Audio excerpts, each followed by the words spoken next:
آقا علیہ الصلوۃ والسلام نے فرمایا من رآ منکم منکرا فلیغیرہ بیدہ فإن لم یستطع فبلسانہ وإن لم یستطع فبقلبہ وذلک اضعف الایمان۔ فرمایا کہ تم میں سے کوئی شخص اگر برائی دیکھتا ہے، پہلا درجہ کیا عطا کیا کہ اسے ہاتھ سے روکو، پھر فرمایا اسے زبان سے روکو، پھر فرمایا کہ اسے اپنے دل میں برا جانو، وذالک اضعف الایمان۔ اور یہ جو تیسری حالت ہے نا دل میں برا جاننے والی، یہ ایمان کی باٹم لائن ہے، یہ ایمان کا سب سے کمزور ترین درجہ ہے۔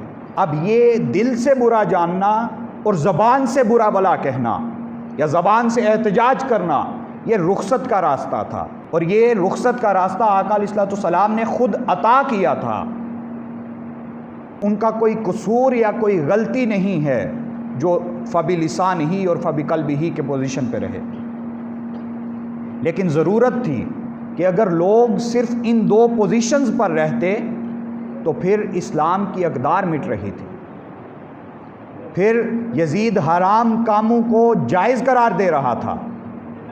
ضرورت تھی کہ کوئی مرد مجاہد میدان میں اترے اور اس کو للکارے، تو وہ نقصان پہنچا رہا تھا حسین کے نانا کی وراثت کو، اور اس نقصان کا سب سے زیادہ اندازہ اگر کوئی کر سکتا تھا تو اس زمانے میں وہ امام حسین کی شخصیت تھی۔ آپ کو اندازہ تھا کہ میرے نانا کی وراثت کو کس قدر نقصان پہنچا رہا ہے یہ بدبخت، تو آپ میدان عمل میں اترے، آپ نے فبلسانہ اور فبقلبہ کی پوزیشن سے تجاوز کیا اور برائی کو ہاتھ سے روکنے کے لیے میدان عمل میں اتر آئے۔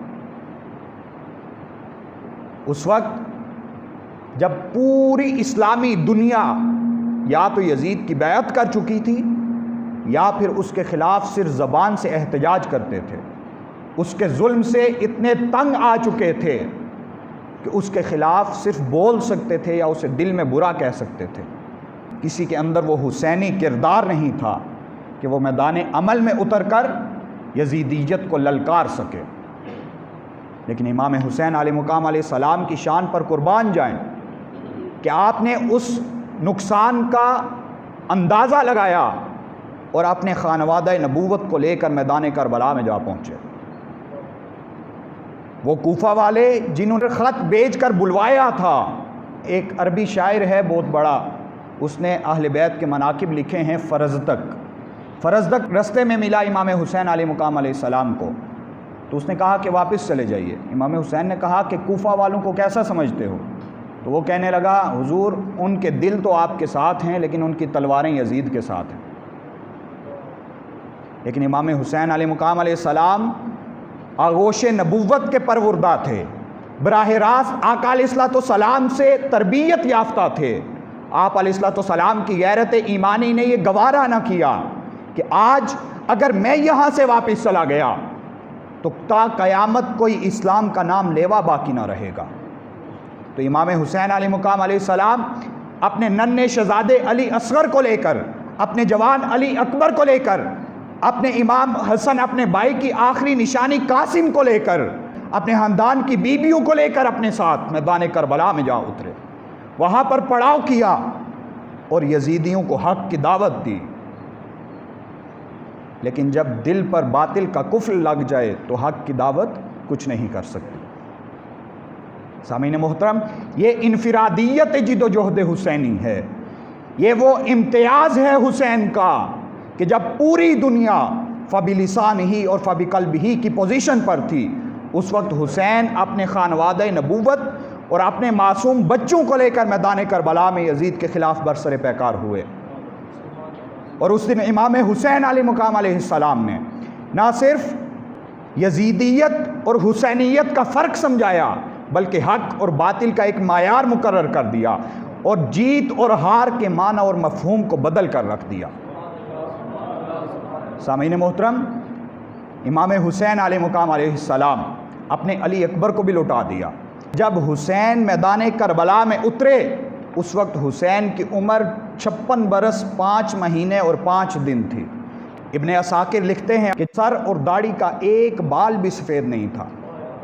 وہ حسین علی شیر خدا کا جوان بیٹا تھا، لیکن جب وہ میدان کربلا میں 10 محرم کی دوپہر کو علی اکبر کا لاشا اٹھا کر خیمے میں جاتا ہے، وہ حسین جب باہر آتا ہے تو اس حسین کی داڑھی اور سر میں ایک بال بھی کالا نہیں ہوتا۔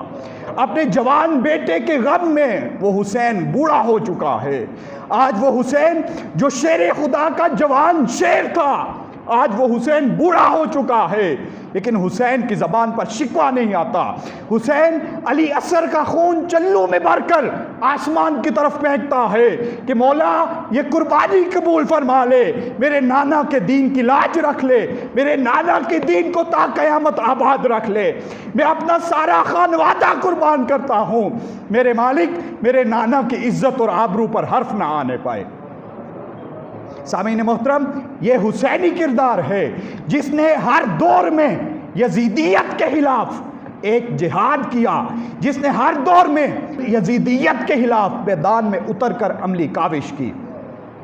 سامعین محترم، وہ ننھا علی اصغر، کچھ احباب کہتے ہیں بلکہ روایات میں بھی آتا ہے کہ علی اصغر جب شہید ہوئے تو امام حسین علیہ مقام علیہ السلام ان کو اٹھا کے لے کے جا رہے تھے کہ پانی دے دو، یہ تو ننھا شہزادہ ہے۔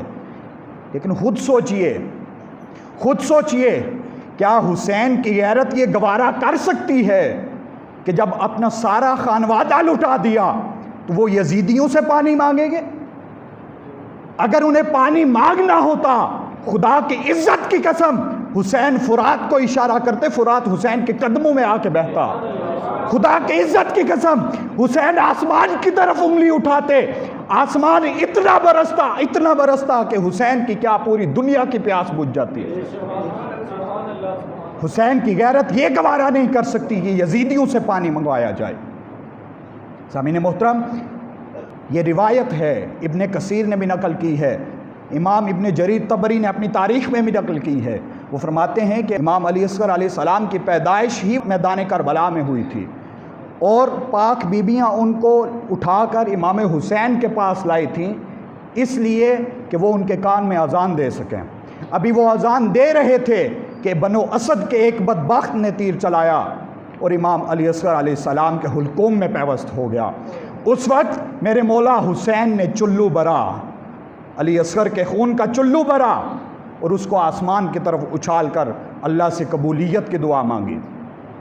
سامعین محترم، ایک روایت میں آتا ہے کہ امام حسین علیہ مقام علیہ السلام نے جب اپنے جوان شہزادے علی اکبر کے حلق سے، گلے سے، گردن سے تیر نکالا یا نیزہ نکالا تو خون کا فوارہ چھوٹا، تو آپ پکارے کہ کاش آج یہاں پر ابراہیم خلیل اللہ موجود ہوتے تو میں ان کو بتاتا کہ اے ابراہیم، آپ نے بیٹے کو ذبح کرتے ہوئے، اسماعیل کو ذبح کرتے ہوئے آنکھوں پہ پٹی باندھ رہی تھی، آج میں ان کو بتاتا کہ بیٹے کیسے ذبح کیے جاتے ہیں۔ سامعین محترم، یہ حسینی کردار تھا جو امام حسین ہمیں سکھا کر گئے تھے۔ لیکن آج ہم کس مقام پر کھڑے ہیں؟ حسین اور یزید میں فرق یہ تھا کہ یزید سراسر بربریت تھا، حسین سراپا انسانیت تھے۔ یزید جبر کا نام تھا، حسین صبر کا نام ہے۔ یزید ظلم کا نام تھا، حسین عدل کا نام ہے۔ یزید نے کرپشن سکھائی، لوٹ مار سکھائی، حسین نے قربانی اور اثار سکھایا۔ سامعین محترم، آج ہمیں یہ فیصلہ کرنا ہوگا کہ ہم کس کردار کو اپناتے ہیں۔ کیا ہم مفاد میں پڑھ کر، اپنی مصلحتوں میں پڑھ کر، کیا ہم حسینی کردار کو چھوڑ دیں گے؟ یہ مفاد، یہ نالیاں پکی کروانا، یہ گلیاں پکی کروانا، یہ چند ٹکے، چند روپے لے کر حق سے پھر جانا، یہ چند روپے لے کر اپنی رائے بیچ دینا، یہ حسینی کردار نہیں ہے۔ اگر حسینی کردار کا علمبردار بننا ہے تو ان مصلحتوں سے پیچھے ہٹ جائیے، ان برادریوں کی مصلحتوں اور مفادوں سے پیچھے ہٹ جائیے۔ حسینی کردار تو یہ ہے کہ جہاں حق ہے وہاں حق ہے، اور میدان کربلا میں کھڑا ہو کر یہ پکارنا ہے کہ حق ہے، اور جہاں باطل ہے، چاہے وہ یزید کا تخت و تاج ہی کیوں نہ ہو، اس کو باطل کہہ کر پکارنا ہے اور اس کے خلاف عملی جدوجہد کرنی ہے۔